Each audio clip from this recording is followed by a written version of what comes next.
what is the one foundational key to all of success.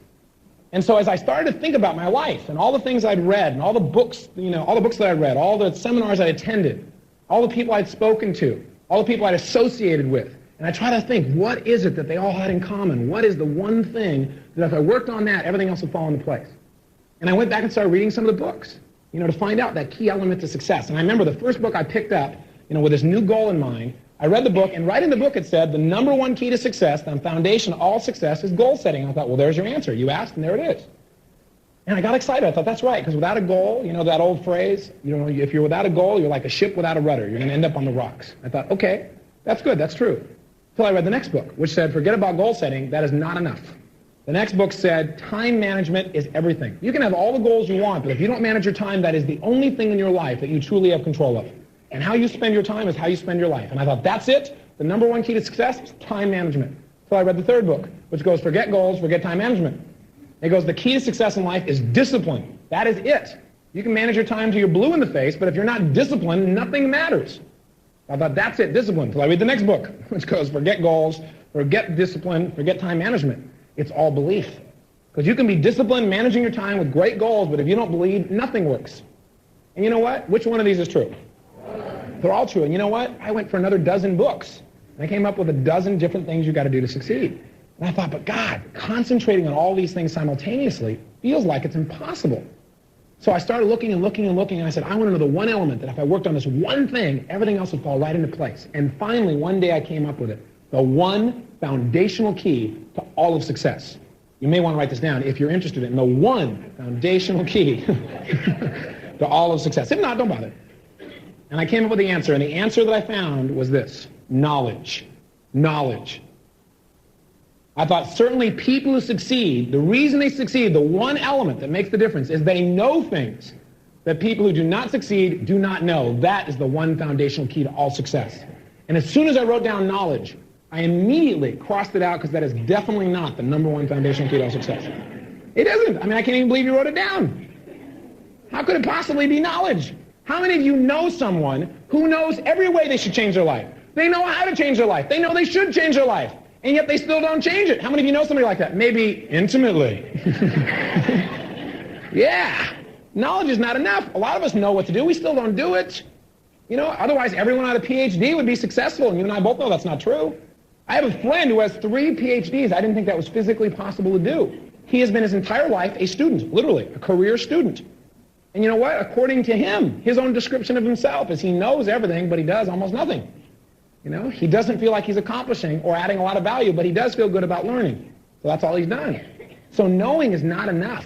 Knowledge is only power to the extent that it's used. The one foundational key to all success in my search and my studies makes me believe it's called personal power. And next to the words personal power, write down what they mean. Personal power means the ability to act, the ability to take action. The one foundational key to all success, then, is nothing but personal power, the ability to take action. Now, the reason I say this is if you study the most successful people in this culture, you're going to discover that the thing that really set them apart from most of their peers was not their incredible genius. Their genius was their ability to get themselves to do something while other people were still studying, thinking, or talking. That's the bottom line. The tendency in life, as we see super successful individuals, is to look at them and go, aren't they lucky? Aren't they lucky they were born with this tremendous genius or ability? You look at a Steven Spielberg and you go, guy's an absolute genius. I could never be that way. Yet if you studied his personal history, and by the way, I'll share a little bit about his story tomorrow, you're going to discover that who he is today is the result of trying things that other people were not willing to try. And he learned from that and gave him an experience base from which he was willing to try other things. I'll give you an example of somebody like this. How about a guy named Colonel Sanders? How many of you have heard of him? Stupid question, right? Why have you all heard of him? Because every city in the United States that has at least 30,000 people in it has a minimum of a one Colonel Sanders chicken store. At least one. Now, can you imagine? That's a pretty major accomplishment. Now, how did that happen? Well, it's real simple. Colonel Sanders started when he was 19 years old. He had unlimited capital available to him. He graduated from both Harvard and Yale business schools. And he was a marketing genius. Are any of these true? No. When did Colonel Sanders start? He was 65 years old. What spurred him on his part? Because he wanted to have a restaurant? No. Colonel Sanders got inspired by something. When he was 65 years old, he got his first Social Security check. It was for $99. He said, I ain't living like this. Or something like that. And the bottom line is, instead of writing his congressman, he used his personal what?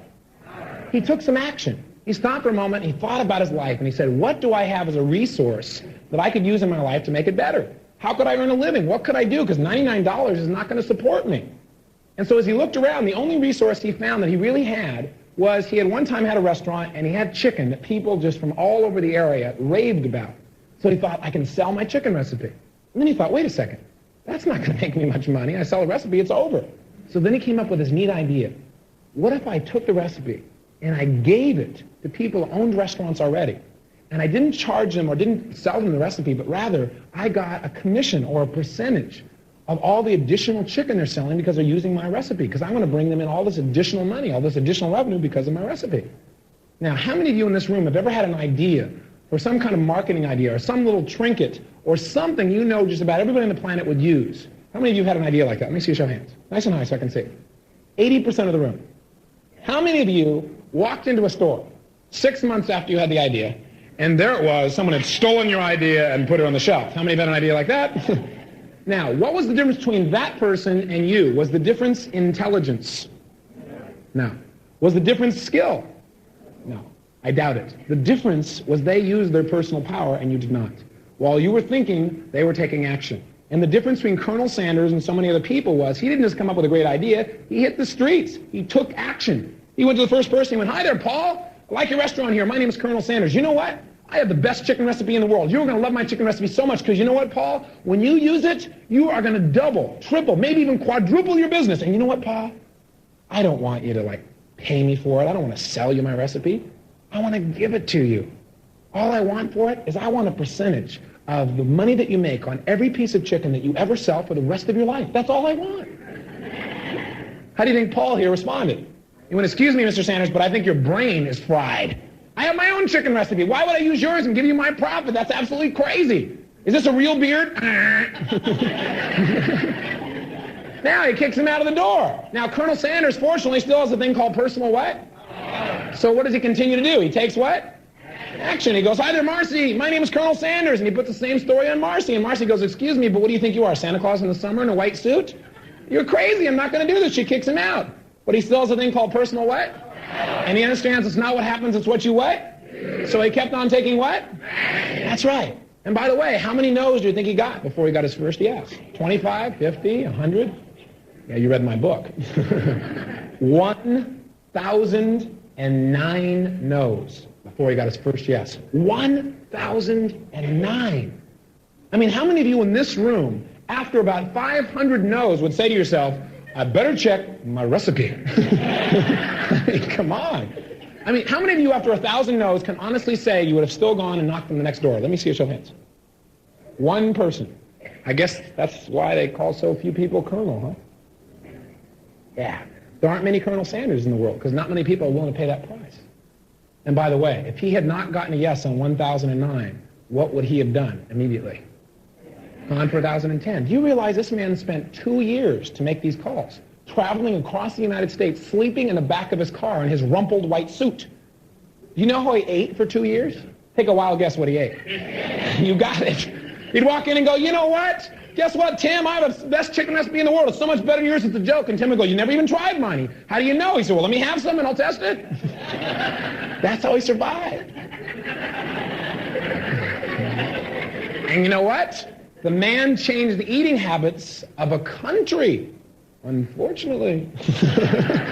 We'll talk about that in the health seminar. My point is he had personal power, and that's what makes the difference. That's really the foundation. You can talk about genius all you want, and I don't doubt that people have genius skills, but one of the ways you become a genius is by going out and doing whatever it takes. That's how you learn, that's how you grow, that's how you develop that skill. That's when you find out who you really are, when you're willing to put yourself to the test.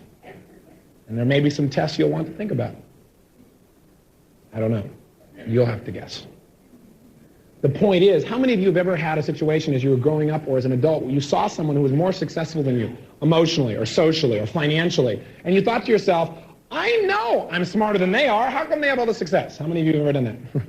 Yeah, well, just remember, you probably are smarter. But being smarter doesn't make the difference. Because, see, the difference is action. See, a lot of people in life let their learning lead to knowledge. If you let your learning lead to knowledge, you become a fool. If you let your learning lead to action, you can become wealthy, in the truest sense of what wealth really means, meaning success in all areas of your life. You know, in the Bible it says, faith without works is what? Dead. That's a clue that believing is not enough. You've got to eventually do something. Now, how many of you here believe that the real difference in people then is their ability to use their personal power, their ability to get themselves to take action? How many of you believe that?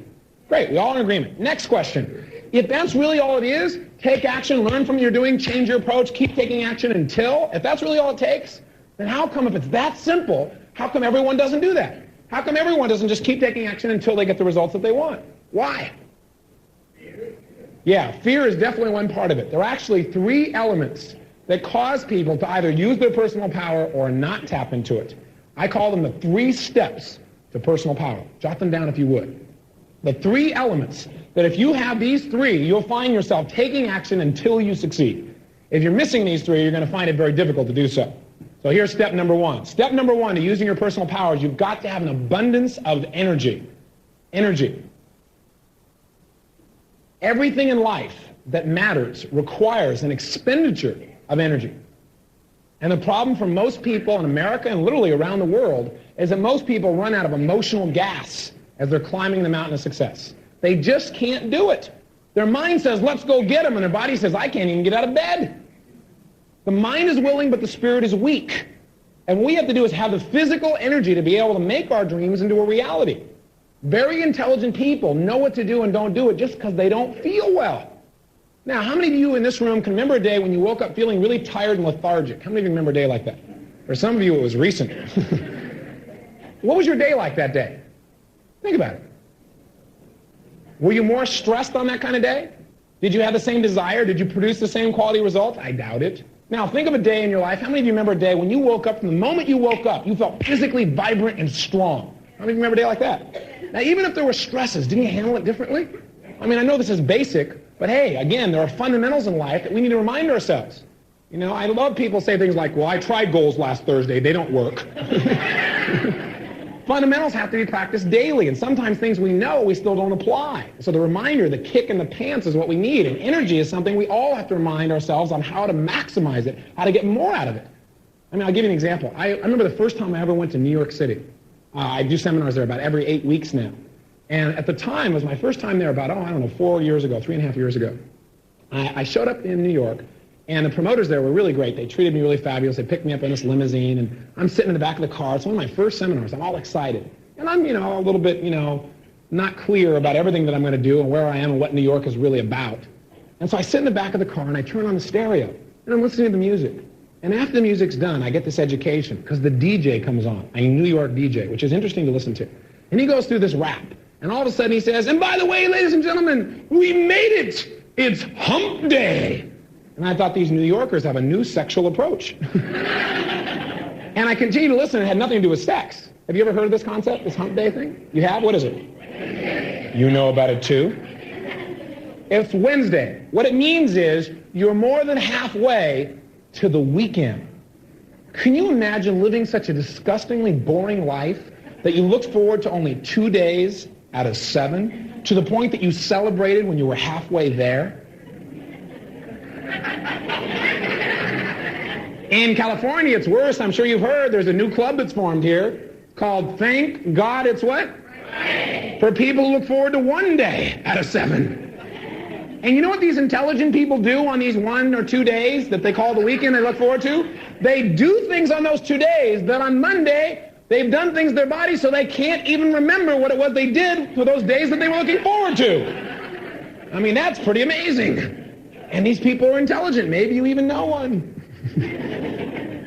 But you know what? It's easy to get caught up, isn't it, in making a living instead of designing a life. And that's a trap you don't want to get caught into. Because if you do, you come to the end of your life and you say to yourself, is this all there is? And that's not something you'll ever do, because you can change. And you can get more out of your life. So you don't want to come to the end of your life and find out you lived 1/10 of it, not because you didn't care, but because you were tired, because you just didn't follow through on the little things, because you just didn't feel like it. You want to make sure you feel like it. Now you go, well, how do I do that? Well, number one is you take care of this vessel called the body. Because through it, all your dreams and goals become a reality. And if you don't take care of it, you're not going to make those things happen. Because that dynamic extra push that makes people go over the top won't be there unless you take care of it.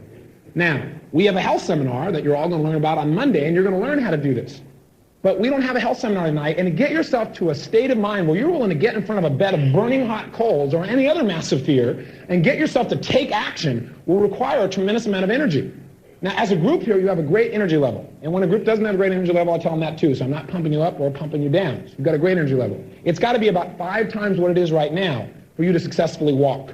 It's going to have to be at least 5 times stronger. Now, how do we do that? Well, first of all, do you know what takes more physical energy than any other physical activity?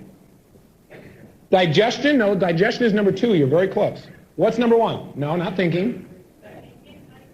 No. No. Who said that? Sex. Would you stand up so we know who you are, sir? Yeah, sex is number 1. That's correct. Digestion is number 2. Now, depending upon your sex life, digestion may be the number 1 energy drain in your life. The point is that, look, I am a person that exercises. I work out. I play racquetball. I lift weights. I run. I'm a real man. I sweat. I don't eat quiche. You know what I mean? Now, the bottom line is, for you to tell me digestion takes more energy than running, I go, you're crazy. But you know what? I don't run for 8, 10, 12, 14, 16, or 18 hours straight. But most of us eat in a way that is not consistent with how our body functions, but rather is consistent with how we've been programmed by advertising and our culture. As a result, we waste nerve energy, and we wake up tired. I mean, how many of you in this room wake up after, let's say, even 7 hours of sleep, and you're still tired? Raise your hand and be honest. 80% of the room. Why? Because your brain is sleeping, but you're eating in a way where your digestive process is going on 8, 10, 12, 14, 16, 18 hours. So while you're sleeping mentally, your body is not recharging. It's expending nerve energy. And that's why you wake up tired. So we're going to teach you many ways how to breathe, how to eat, how to do many different things in the way you look at the world, the way you diet, or the way that you use food to produce the results that you want. But again, we can't use that tonight because most of you are already eaten. For some of you, it's more obvious than others. Like when I walked in this room, most of you are in a high energy state. Some of you walked in tired. Some of you got much more tired when you saw the fire. So we have to try something else tonight, until Monday at least. And the other approach that we're going to use tonight is called fake it till you make it. Is energy all you need to succeed? No. Energy is a good start, but it is not enough. A lot of people in life teach, get excited and everything will change. Well, excitement is a good start, but it is not enough to change everything. Energy by itself is not enough. You can be excited about lifting 1,000 pounds until you get to the gym. Then you need more than energy and more than excitement. You don't want to be what I call a permagrinner. You know the kind of people I'm talking about? They're always like, you go, how you doing? They go, great. You go, what are you doing? They go, I don't know, but it feels good. I mean, that's better than people who complain, but it's also a long way from major personal power. So in order to have personal power, you got to go beyond energy to the second step. And the second step is skill. You've got to develop skill to back up that energy. And there are 2 skills that human beings have to muster if they really, and master rather, if they really want to achieve all they want in their lives. 2 skills, in my opinion. Skill number 1 is the skill or the ability to specifically define exactly what it is that you want. Now, when you ask most people, what do you want in your life, what do they say? I don't know. Listen, you've got to know. In fact, if you're one of those people who have lots of energy and you don't know what you want, you're what we call dangerous. It's like having fuel spilled all over the place, and wherever somebody drops a match, kaboom, that's where you go with all that energy. You've got to know what you want. If you don't know what you want, someone else is going to know what they want you for. So you need to be clear about what you want in your life. Now, some people say, I know what I want. You go, what do you want? And they go, I don't want to live this way anymore. See, if you think about what you don't want, that's also what you're going to get. In fact, if you want to write down a phrase, write down that my life is nothing but a mirror of my consistent thoughts. The experience of my life is a mirror of my consistent thoughts, which means if you think about all the time what you don't want, that's probably what you're going to experience in your life. So you better focus on what you do want. Now, some people tell me, I know what I want, and it's positive. I go, what do you want? They go, I want more money. I go, fine, here's $2, get out of here. If you're that general about what you want, you may be getting what you want and not know it.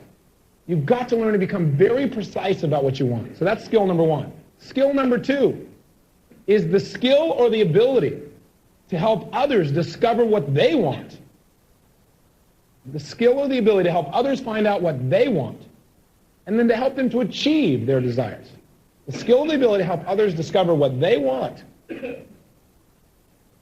and then to help them to achieve what they want in a short period of time.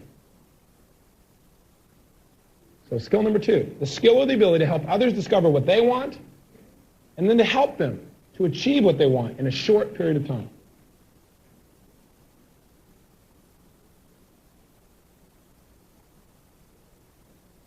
See, in life, if you want true success, you've got to make sure that you fill other people's needs. I mean, that's basic. Now, most of us know these things, and yet again, most of us get caught up and we fail to focus on them in our daily lives. In my studies, I mean, I've read over 750 books total in the last, I guess, 8 years now that I've been studying personal development. And I've read everything from your basic positive thinking to your more esoteric therapies. And the bottom line out of all that information is unless you apply it, unless you get really specific about how can I use this in accordance with something that I want, and how can I use this to empower other people to get what they want, if you don't really bring it back to that place, then all it becomes is intellectual fluff, where you understand and you know, but you don't do. This is the end of side 1. Please turn the tape over at this point to play side 2. Out of all the sciences and approaches that there were to success, the one that hit me most and the one that changed my life the most was this approach called neuro-linguistic programming. Neuro-linguistic programming, NLP for short. It was basically created by 2 men, a man named Dr. John Grinder, who was a great linguist, and Richard Bandler, who was a Gestalt therapist and a computer expert. And what was different about NLP when I experienced it is it was not fluffy, it was not generalizations. It was precise, it was rigorous, and it produced consistent results with anyone that I applied it with, especially myself. It was literally the science of how to program my mind. I mean, neuro means nervous system, linguistic means language, programming means a way to get a consistent result. So it's how do I use language to program myself to get consistent results? John Grinder and Richard Bandler had in common one thing. They were totally bored, and they were both geniuses in their fields. And they looked around their lives and said, how can we really accomplish more, achieve more, be happier? And they thought, well, the way to do it is help other people get what they want. So they said, what do most people on this planet want? And the answer they came up with is that most people want to change something. How many of you here want to change something in your life? Either how you feel about something or how you're behaving. Almost everybody. So they hit the jackpot. So they said, why don't we find someone or a series of people who are the best in the world at changing people in short periods of time? Because people want to change now, not someday. Let's find the people that are the best. Let's discover what do they use in their language. What do they do in the way they program people? What is it that sets them apart from all the rest? So they went around looking for the best people in creating change, and they came across several people, but the one who stood out the most was this man I mentioned earlier, named Dr. Milton Erickson. How many of you have already heard of Erickson? I'm curious. Very good. Erickson is probably the greatest hypnotherapist and medical doctor that ever lived. This man was a genius. You come sit down with Erickson and say, Erickson, I'd like to stop smoking. Well, he would sit back in his chair, and he'd begin to tell you stories about the birds and the bees, about rubber tree plants, about what he had for lunch yesterday, about what's going to happen the next time you watch any form of commercial that advertises instantaneous relief of anything, about the color of your eyes when you look back on your future, having made changes that took you in the direction you wanted to go, and then dug deeper in your personal history until you remembered a time in your life when you didn't think you could do something. It looked hopeless. It looked unbelievably big as a project, and yet somehow in the end, you broke through and you achieved, and you even surprised yourself. And then you all of a sudden stepped into that moment and felt those feelings and brought them back to the future, maybe even also now to the present, where you could use them daily for the rest of your life. You actually say things like that to you. And so what Bandler and Grinder did was they studied this man, Milton Erickson, as well as other great communicators. And they began to break down the linguistics, the language patterns, the tonality, the physiology, in the precise ways that caused this man to be able to take someone who had maybe had a lifetime phobia and in 1 hour handle it versus maybe the normal 1, 2, 3, 4, 5, or 6 year approach. And they taught it to people who not necessarily had a background in being able to make these kinds of changes. People who didn't have 25 years of experience like Erickson. they did something they called modeling. And what modeling means simply is this, that if anyone can do something, then so can you. It's all a matter of strategy. People share, no matter where they are in the world, one thing in common. We all share the same common type of nervous system. We have basically very, very similar equipment. We may have put things in this computer called our brain that are different than other people. We have the basic fundamentals available to us. We must load our computer in a similar way, and we must run it in a similar way to get similar results. And what they did was to study, how did this man communicate? How did other great communicators communicate? They taught those patterns of communication to other people, and they were able to get results without having to spend 25 years. Because it took Erickson 25 years of trial and error to get these results. And he wasn't even sure how he was doing it. But they figured out the key fundamental tools. And I came along, and I became one of their top students. Primarily because I didn't have very many limiting belief systems. I had not been taught that it would take 5 years to change someone, so they didn't have to fight me. When they said you can change somebody in 5 minutes to an hour who's had a lifetime phobia, I believed them, which is one of the keys, of course, to success that all of you know, because every religious book on the planet talks about the power of belief or faith. That's because it's a law and it's how your brain works. And the bottom line is I applied what they said and I got tremendous results. And I went out and I was willing to challenge people. I got on radio and TV and challenged psychiatrists, psychologists. I said, listen, I can take anybody. I don't care who they are. And there's no magic bullet, but in 95% of the cases, I don't care how long they've been treated, in one session, they won't have that fear or phobia anymore. I don't care who they are. And I got challenged on radio and on television, and what I said is, bring me one of your patients. And I got results. And all of a sudden, nobody attacked me anymore. It's an amazing thing about results. All of a sudden, I had these people that were my fans, or people that just didn't say anything when I made these claims. And that's really what started to get me a reputation, allowed me to reach more people. So I started just doing private therapies, and I'd work all day doing therapies, and then I started doing seminars. And it just expanded and expanded. I worked with people with major challenges that I didn't know if I could handle. I took a man who had been stuttering for over 30 years. End of an hour session, no more stuttering. I took a woman who hadn't had an orgasm in 10 years. Boom! Orgasm right there! Right? Without touching her, I did not touch her. Became one of my most popular therapies, though. The bottom line is I started to get results. And what I began to do in my life was I began, when I had NLP, to study something really simple. I began operating from a principle that basically Jim Rohn had taught me when he said study success. He had said success leaves clues. And what he meant was anyone who gets any result in life, in order to get it, instead of saying they're a genius, realize that all results come from some set of actions. And there are only two kinds of actions people can take. Mental actions, the things they do in their head, and physical actions, the things that they do in the world. If you take the same mental and physical actions in the exact same way, you're going to produce similar results. If you sow, so shall you reap. So I started studying how to get greater results by modeling the actions of effective people in a very rigorous and precise way. And I said, well, how did this firewalking come about? Well, it came about primarily because I was looking for another challenge. I took these skills and I went to the United States Army. I went to a general there. I said, General, I can take any training program you do in the entire Army, and I can cut the training time in half and increase the competency. He said, you're crazy. I said, no, sir, I'm expensive. We argued back and forth till he gave me a shot. You know what I did? I said, look, give me any project. I don't care what it is. So he gave me a 4-day pistol shooting program. The Army spent 10 years to get it to be 4 days, to be that short. In 4 days, they still failed over 30% of the people. Now, how do you turn that around? Well, I didn't know how to shoot a gun, but I said, give me your best shooters in the country, people who get the best results. And I'm going to find out what they do in their head and what they do in their body that makes them the best, and we'll create a training program that creates your brand new people in the same way that these people shoot, giving them the same mental and physical strategies. So they gave me the best shooters in the country, and I modeled them. And here's how you model someone. Write these three, and then we'll stretch, and then we'll do something that will be very fun for you. There are 3 things you must duplicate about another person if you want to duplicate their long-term success in a given area. And we call the duplication process, again, modeling. And here are the 3 elements you must model about a person or a group of people. Number 1 key to duplicating someone's excellence is you must duplicate that person's belief systems. Now, that sounds pretty simple and pretty basic, and yet again, it's critical. Your beliefs play a larger role than almost anything else into your long-term success. If someone is succeeding in an area where you are not, before you even look at their actions, question them about their beliefs. And tomorrow we're going to teach you how to find out someone's specific beliefs that make a difference.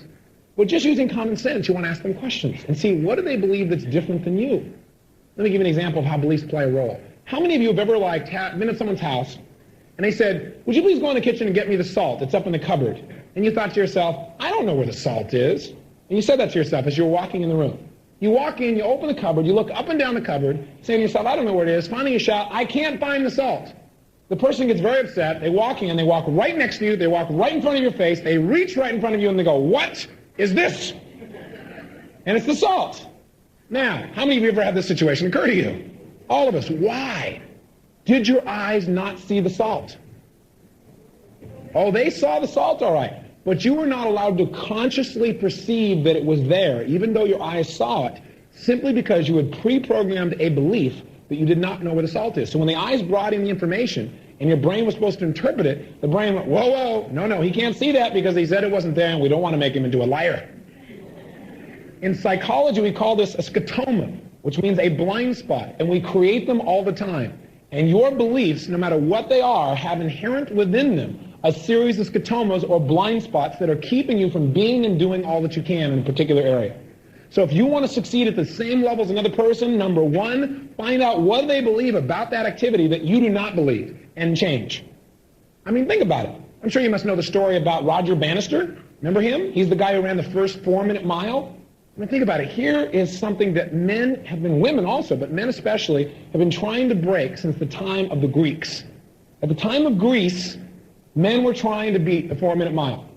Up until the time of Roger Bannister in the 1950s, right? Here we have a situation where no human being was thought to be able to move that fast. How did he break it? He broke it by changing his belief systems, not by changing his body. He changed what he pictured over and over again until he broke it. You know what's really interesting? Within 1 month of Roger Bannister breaking a 4-minute mile, the first human being to do it, 32 more people broke a 4-minute mile in 1 month, where no one in history had ever done it before. How do you explain that? Because beliefs are everything.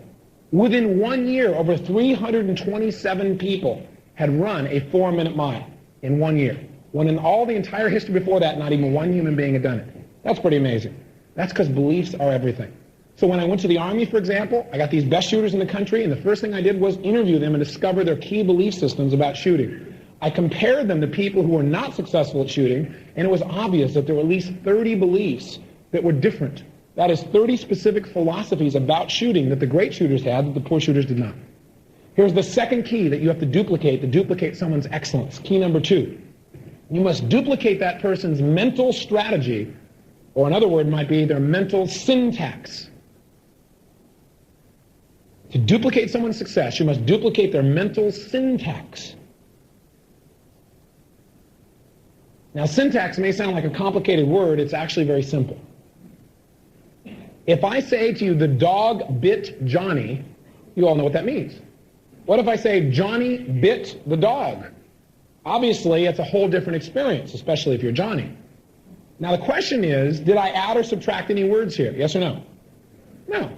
All I did was change the order and sequence, also known as the syntax. And when you change the syntax of something, you totally change the meaning. Now, here's how this is important. If we're looking at how to get a result, we have to realize that the order of our actions plays as big a role in getting the result as the actions themselves. If I'm baking a cake, and I take the same actions as you, but I put in the last element in first and the first element in last, I'm not going to get the same quality of cake. The same is true in how your brain works. Example, how many of you in this room are really good at spelling? You're an excellent speller. Let me see a show of hands. How many of you are terrible spellers? Be honest and raise your hand. Now, if you're a terrible speller, tell me the truth.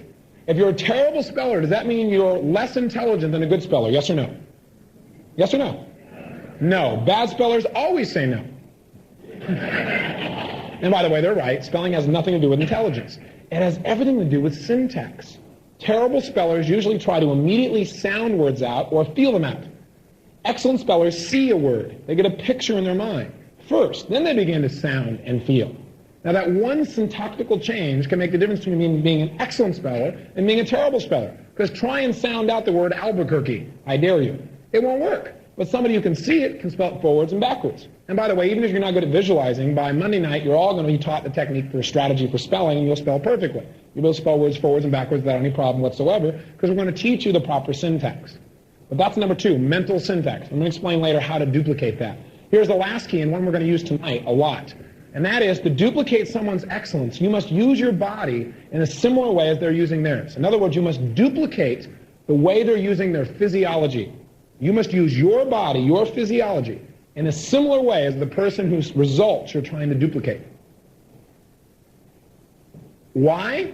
Because the way you use your body determines how you think and how you feel. The way you think and feel also makes you use your body in a certain way. They're totally connected. In fact, there's an old phrase that says, there is no mind, there's only body. There also is no body, there's only mind, because it's totally connected. Now, what I want you to see is how these two are connected tonight, because to walk on fire, you're going to need a specific physiology to keep yourself in a state of mind where in the middle you don't freak out. And so if you look at firewalkers around the world, there's a very similar physiology that they all seem to share, a certain kind of posture, breathing pattern, etc. And we're going to show you what that is. But the same thing is true in any other situation in life. If someone is like really good at playing the piano, one of the things you might want to do that could instantly change your ability to function better at the piano is alter your body and sit like they're sitting and breathe like they're breathing and have the same muscular relaxation or tension, and all of a sudden you'll begin to anticipate and move your body similarly. Have you ever been in such rapport with a friend that what happened was they started to do something and you started to do it simultaneously, or they thought something and you thought it simultaneously? Have you had that experience? Sure. Why? Because you were using your body in a very similar way, so your brains were functioning in a very similar way. Now, I'll give you an example of what we're going to do tonight, and also something we'll do tomorrow that's connected with it. Tomorrow we'll do an example where I'm going to have someone out of the audience, anyone at all, come up here and sit down. And I'll say to that person, think of a time in your life when you had intense feelings about something, anything at all, positive or negative feelings, it doesn't matter. So this guy gets up here and he has these feelings. And I say, put your body in the same state. So he goes, okay, I'm there. I ask the group, what is this guy feeling? People look at this guy and they go, he's frustrated, he's angry, he's upset, he's concerned. Nobody gets it. So then I get a volunteer, a woman comes up here, she sits next to him. I tell her to take on the same posture in her body. So she sits like this. She puts her arm like this. She puts her face in the same position. We coach her until the two become an exact mirror image of each other. When they are identical, we turn to this woman and we say to her, what are you feeling? In 95% of the cases, she will say the exact word this man is thinking. What's more is after we do this on stage, every one of you will do this in the room with a total stranger you don't know.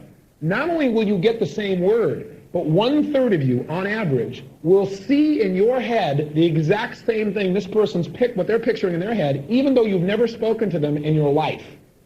For example, this woman says, I can even tell you what he's doing. He's watching television. And the guy goes, and she goes, not only that, I can tell you what he's watching. It's the Super Bowl. This guy just about falls out of his chair. We've had people go, I see these two children. One's a blonde and one's a brunette. We've had other people go, there's one guy sitting like this. The person said, he just finished eating Thanksgiving dinner. I mean, there aren't a lot of clues here, right? And the person says, not only that, but he ate a lot of dark meat. I know, because I don't like it. And by the way, this is not like the exception. 1/3 of the room will have that kind of precision. You go, well, how's that possible? Or some of you go, ooh. It's not like that. Your brain and body are so linked that if you use your body in the exact same way as another person, what it does is send the same impulses to your brain. And your brain, like a motion picture projector and sensor, starts to create the exact same sensations, and in many cases the same pictures, in such detail that you have the exact same experience as this person you've never met or ever spoken to. That's pretty powerful. So if you can do that, you think it might be useful if someone is more successful than you to take on their body and start functioning the way they're functioning. You bet, because then you'll start thinking the way they're thinking, feeling the way they're feeling, and producing similar results. That's the power of physiology. So with the pistol shooters, I found out their mental strategy, their beliefs, and the way they use their bodies that was consistent. I created a design that when the Army tested it, instead of 4 days, it took 1 day. Instead of qualifying only 70% of the people, mine qualified 100% of the people in 1 day. It tripled the number of people that qualified at the highest level, called expert. And the colonel on the project wrote a letter to the general saying it was the first breakthrough in pistol shooting since World War I. Now, I tell you that not so you go, well, isn't he a great modeler? Anyone could have done what I did. I was just willing to put myself on the line and try something that I didn't know if I could do it or not, but I put myself in a situation where I couldn't turn back, and where I said, whatever it takes, I'm going to do it. Can you imagine a situation like that? And then I pulled it off. But primarily because I knew three things. I found out three things about the best shooters, and the three things you need to find out about anyone you want to duplicate are, number one, they're what? What? They're what? Number two, they're? And number three, they're? Physiology. Write down one more word, and then let's move and get our bodies out of these positions. Write down the word stretch. Stretch. And next to the word stretch, a philosophy of stretching is a philosophy of life. Stretching is a philosophy of life. And what it means is simply this. Stretching means if you can't, you must. If you can't do something, then you must. And this philosophy was taught to me by my mentor, John Grinder. John came to me one day and he said, Tony, do you believe in limitation? I said, no, sir. I believe our only limitations are our expectations. I said, I believe limited thoughts create limited people. Unlimited thoughts create unlimited people. I said, I believe the only way you know how far you can go is to go too far. How does that make you feel? Real comfortable knowing you're with a guy who feels this way when you're going to go walk on fire. Anyway, he said, Tony, if you really believe that, if you don't believe in limitation, then I want you to remember this. If you ever find yourself saying, I can't do that, then you must do it. I said, what does that mean? If I can't jump off a cliff, then I must? He said, no, be intelligent. He said, but if you ever say, I can't do something, but if you were to do it, it would make you a better person, it would make you grow, it would make you expand, and if you say you can't, then you must. Because if you don't do it, and you feel like you can't, then you're living a life of limitation. He said, you're not perfect, but stretch yourself. That's what stretching's all about. If you can't, you must. And I can tell you honestly, for the last 3.5 to 4 years, I have stretched myself consistently. And that's how I've discovered a much bigger part of myself that I never really knew existed. I had a hope that existed, but I didn't know until I put myself on the line where I didn't think I could do something, but I said I must, and I just did it. And I pulled it off time and time again. What if you decided to live by this philosophy?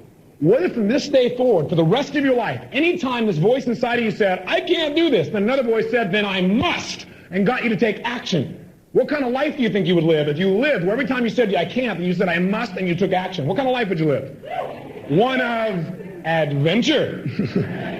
Now, some people, that wouldn't be a very safe life. That wouldn't be a very secure life living that way. Listen, if you want security, go to prison.